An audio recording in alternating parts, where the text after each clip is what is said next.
김광덕 목사가 외치는 세계 선교 전략. 이 시간은 두 번째, 교회 건축이 아니라 교회 개척입니다. 제목입니다. 선교사의 삶을 사는 제가 마지막 한 줌의 채가 되어 묻히게 될 곳은 필리핀 바기오 피라미드 공원묘지입니다. 천불이면 우리 부부가 아름다운 정원묘지에 묻힐 수 있습니다. 죽어서도 선교해야 하고 할 수 있기 때문입니다. 묘비의 글도 지어놓았습니다. 예수의 피사랑에 감격하여 순종의 삶을 살다 가신 김광덕 선교사의 묘입니다.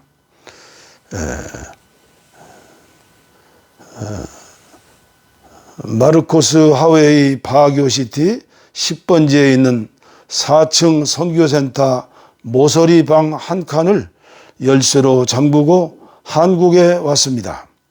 양심의 가책이 되어 왔습니다. 자국인 선교사를 동원하여 파송하는 일을 하기 위해서 한국에 온 것입니다. 고비용 저효율 선교에 가슴이 아파서 경영선교 전략연구소라는 이름을 지어 지난 2년간 준비 작업을 한 것입니다. 제가 한 것이 아니라 선교의 사령관께서 하신 일이라고 확신합니다. 스티븐 일의 말처럼 선교는 교회의 사역 중 제일 어렵고도 힘든 일입니다. 그러나 우리의 현실은 정반대입니다. 가장 쉬운 사역이 무엇입니까? 돈이면 다 되는 건축 사역입니다. 물론 예배당 건축을 반대하는 것은 아닙니다. 선교학에서 말하는 대로 대나무나 야자수 잎사귀 아니면 함석으로 지어주면 됩니다. 자립, 자치, 자전, 자축하게 하여야 합니다. 예배당 건축이 아니라 교회 개척입니다. 처음 선교사인 언더우드 선교사가 소래교회를 방문하였습니다. 초라한 초가집 교회를 헐고 기와집 예배당을 지어준다고 하였습니다. 그리고 담임 목사 생활비를 돕겠다고 하였습니다. 그러나 보기 좋게 언더우드 선교사는 거절당하였습니다. 결국 남포등, 옛날 호야라고 하죠. 호야.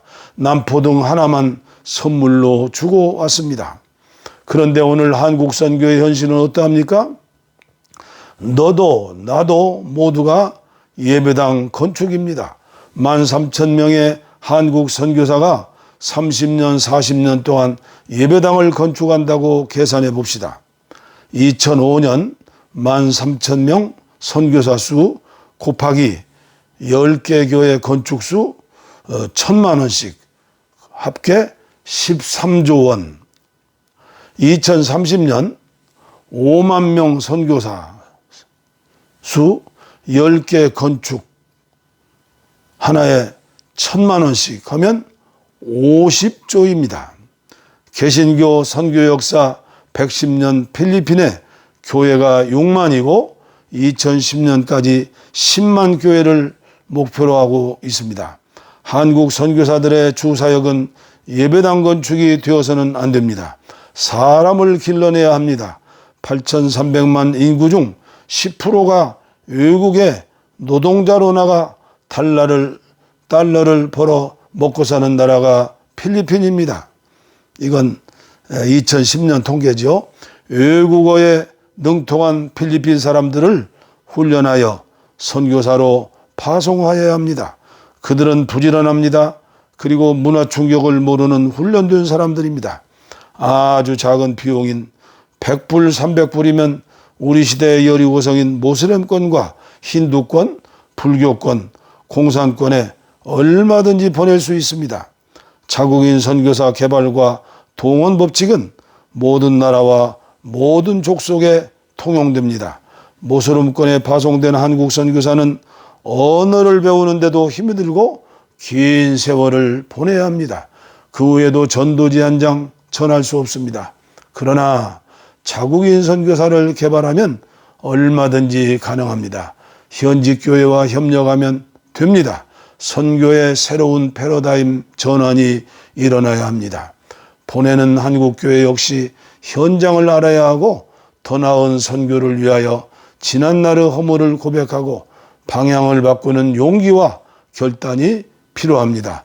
몰라서 한 일이니 하나님은 용서하시고 다시 자랑스러운 대한민국 그리고 한국교회를 사용하실 것입니다.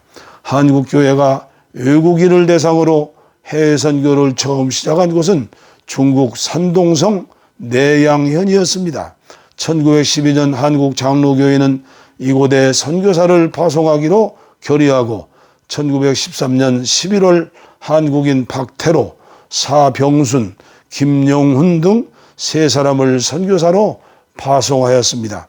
이들이 보낸 보고서에는 산동선교의 시작이 재미있게 설명되어 있습니다. 그 당시 내양 지역의 수준은 매우 낮았다. 대부분 주민들은 구식 교육을 받았고 이들에게 복음을 전한다는 것은 매우 어려웠다.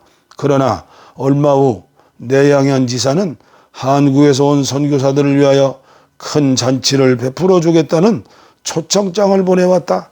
귀한 잔치의 초대장에 걸맞는 답례로 한시를 써서 보내기로 하였다.